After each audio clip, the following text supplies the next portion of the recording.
बेहतर होता अगर अब से 6 महीने पहले इकट्ठा हो जाता और 6 महीने पहले जाके जमीन पर काम करता तो परिणाम बहुत उत्तम हो सकते थे। क्योंकि जिस तरह से भारतीय जनता पार्टी छल कपट, साम दाम, दंड भेद की राजनीति करी, जिस तरह से उन्होंने अपने नेताओं द्वारा और सरकारी कर्मचारियों पर दबाव डाल के वोट कटवाने का काम किया।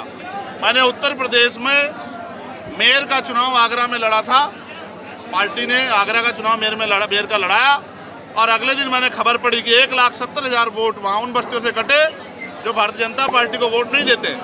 अभी भी मुझे बड़े पैमाने पर सूचना है। अभी हमने अपने यहाँ नगीना में जब हम तैयारी कर रहे हैं, हमने BLO से वहाँ सूचियाँ दिखाने कहा तो पुरानी सूची BLO दिखाने लगे। तो मैंने उनको ये कहा कि नई सूची दिखाओ।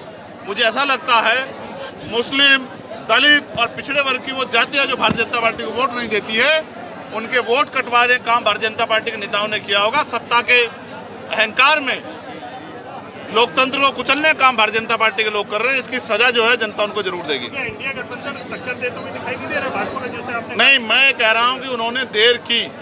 अगर यही काम उन्होंने कुछ दिन पहले कर लिया होता तो शायद अब तक जो है भारतीय जनता पार्टी के जो खिलाफ जन समर्थन है, जो बड़े पैमाने का जन समर्थन भारतीय जनता पार्टी के खिलाफ है, वो संगठित हो गया होता।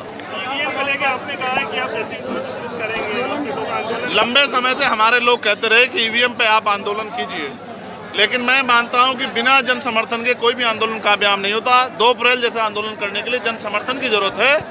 जिस तरह से 2 अप्रैल का आंदोलन हम लोगों ने किया था और SC/ST एक्ट को बचाने का काम किया था, उसी तरह से EVM पे भी हम आंदोलन करेंगे। हम ये चाहते हैं कि जब 7 चरणों में 1.5 महीने 2 महीने में चुनाव हो सकता है, तो 2 दिन अगर वोट की गिनती हो जाए तो इसमें किसी को कोई तकलीफ नहीं होनी चाहिए।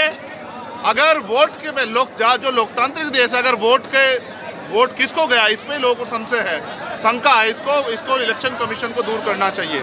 Election commission Bharatiya Janata party की भाषा बोल रहा है, इसलिए हमें शक है कि EVM के द्वारा वोटों की चोरी की जा सकती है, EVM बदली जा सकती है, हेराफेरी हो सकती है। हम अपनी वोटों में हेराफेरी नहीं चाहते। यूपी में सबसे बड़ी विपक्षी पार्टी है, अखिलेश यादव से कोई बात हुई है?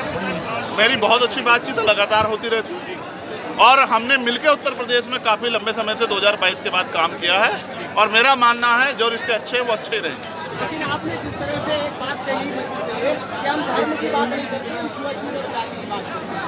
आपने धर्म का कोई विरोध नहीं किया, लेकिन समाजवादी पार्टी के एक नेता है जो धर्म को लेकर विरोध करते हैं।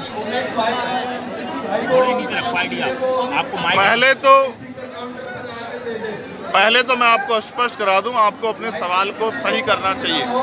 मैंने आपको ये कहा कि हम छुआछूत गैर बराबरी के खिलाफ आंदोलन चला रहे हैं, भाईचारे के लिए, और हम धर्म को राजनीति में नहीं लाना चाहते। अगर कोई व्यक्ति अपनी बात कहता है तो मीडिया को भी और सरकार को भी उनकी बात को सुनना चाहिए और अगर उनकी बात गलत हो तो उसका जवाब देना चाहिए। सिर्फ किसी को गलत साबित करने के लिए जवाब देना ये मेरा काम नहीं। सनातन धर्म का विरोध है समाजवादी पार्टी में कितना भारी पड़ने वाला है? अब ये तो आप समाजवादी पार्टी के लोगों से पूछे तो बेहतर होगा। जिस तरह MP में नतीजे, राजस्थान में नतीजे, मगर कोई अगर ये कहता है कि हम भगवान की रक्षा करने वाले लोग हैं तो मुझे इस बात पे बड़ी हंसी आती है। जिस ईश्वर ने सबको पैदा किया, जो कुदरत सारी दुनिया को जन्म देने वाली है, उसकी रक्षा करने का काम एक छोटे से प्राणी का नहीं हो सकता। ये अहंकार है जो भारतीय जनता पार्टी के लोगों में ज़्यादा दिखाई देता है और मैं समझता हूँ कि ये अहंकार जल्दी दूर हो जाएगा।